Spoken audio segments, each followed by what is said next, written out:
बिस्मिल्लाहिर्रहमानिर्रहीम। अस्सलाम वालेकुम तमाम व्यूवर्स को मेरा ढेर सारा सलाम जी। तो व्यूवर्स, हमने अपने पिछले लेक्चर के अंदर प्रेपोजिशन के टॉपिक को स्टार्ट किया था और मैंने आपसे कहा था कि हम अपने वेरी नेक्स्ट लेक्चर के अंदर प्रेपोजिशन की टाइप्स को one by one in detail discuss करेंगे जी। तो व्यूवर्स, आज का जो लेक्चर है उसमें हम प्रेपोजिशन की फर्स्ट टाइप को डिस्कस करने जा रहे हैं जिसका नाम है प्रेपोजिशन फॉर टाइम।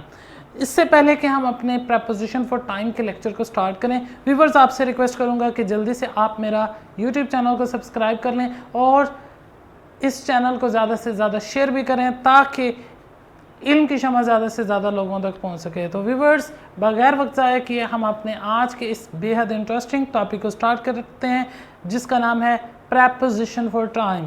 तो व्यूवर्स, अगर आप वाइट बोर्ड पर फोकस करें तो मैंने प्रेपोजिशन फॉर टाइम की डेफिनेशन इसके वाइट बोर्ड पे लिखी हुई है। इसे हम रीड करते हैं। क्या होता है प्रेपोजिशन फॉर टाइम?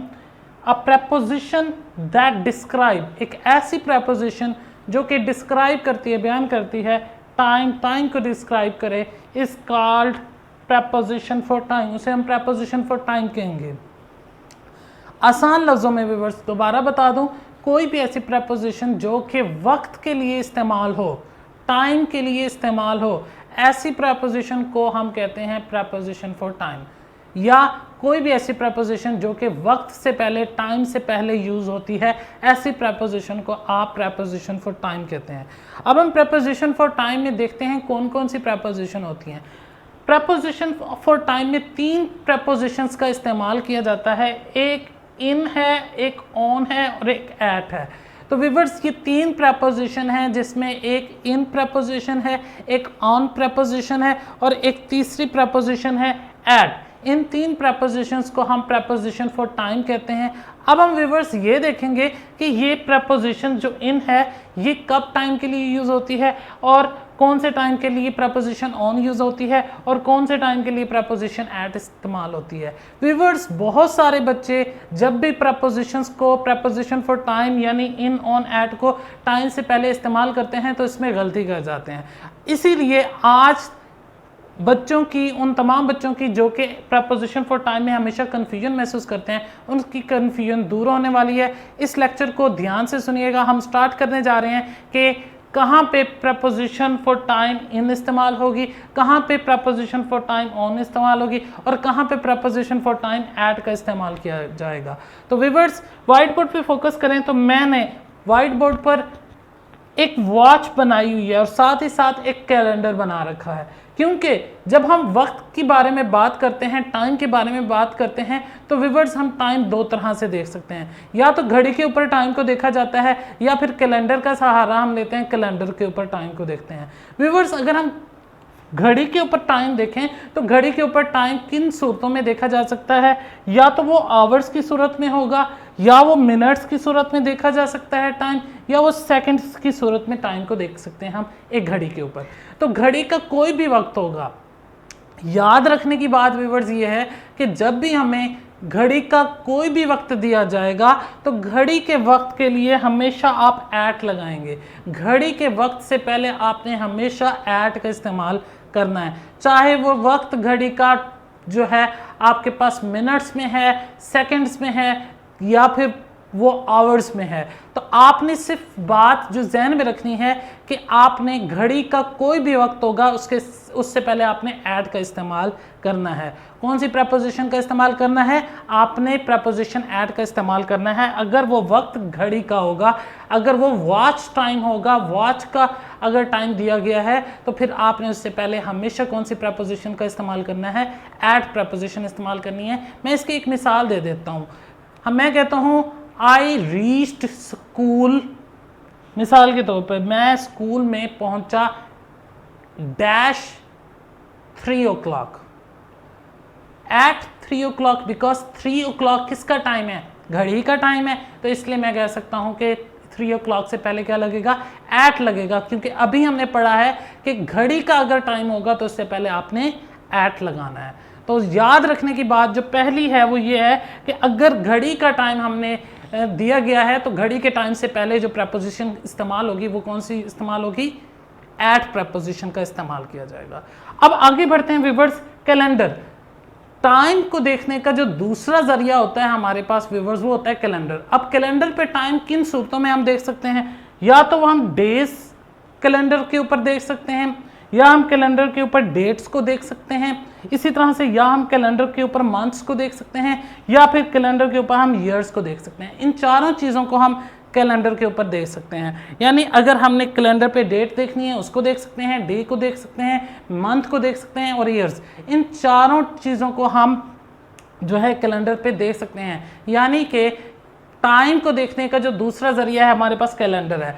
अब कैलेंडर के टाइम से पहले कौन सी प्रपोजिशन इस्तेमाल होगी, अब इसको देखते हैं। याद रखें कि डेज और डेट से पहले जितनी भी डेटें हैं, जितने भी डेज हैं, उनसे पहले आपने हमेशा ऑन प्रपोजिशन का इस्तेमाल करना है। डेज और डेट्स जितनी भी हैं आपके पास, उनसे पहले आपने कौन सी प्रपोजिशन का इस्तेमाल करना है, ऑन प्रपोजिशन का इस्तेमाल करना है।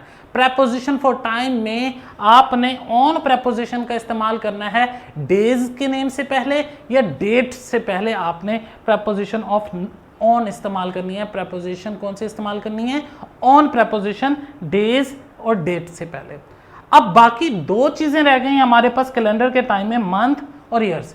अगर मंथ दिए गए हैं या ईयर्स दिए गए हैं, मंथ और ईयर्स से पहले आपने जो प्रपोजिशन इस्तेमाल करनी है वो प्रपोजिशन इन का इस्तेमाल करना है। तो व्यूअर्स, इस तरह से हम टोटल टाइम की प्रपोजिशंस का इस्तेमाल सीख सकते हैं। एक दफ़ा फिर बता देता हूँ, आसान सा तरीका है प्रपोजिशन फॉर टाइम को समझने का कि अगर आपके पास कोई घड़ी का वक्त दिया गया है तो घड़ी के वक्त से पहले आपने एट इस्तेमाल करना है।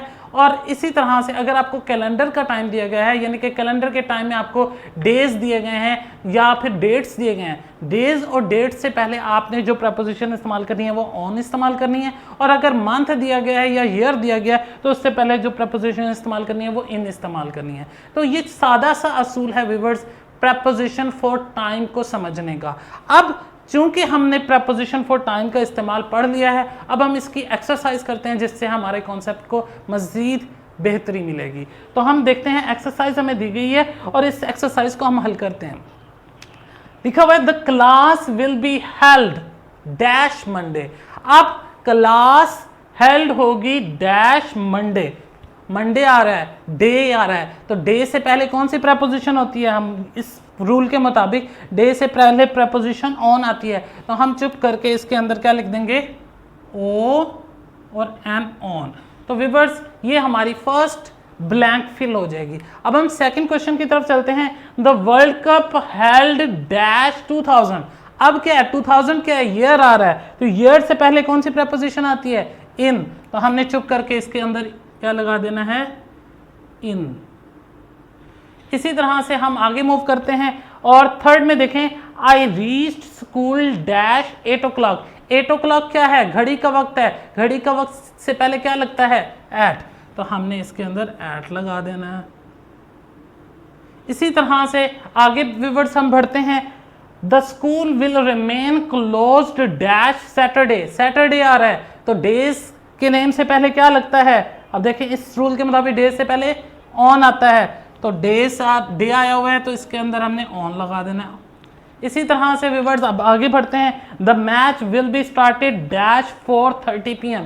4:30 PM कौन सा टाइम है, घड़ी का टाइम है, तो घड़ी के टाइम से पहले हम क्या लगाते हैं, एट। तो हमने इधर एट लगा देना है। तो व्यूअर्स, देखा कि किस तरीके से हमने आसानी के साथ प्रपोजिशन फॉर टाइम से ये हमने पूरी एक्सरसाइज को हल कर लिया है।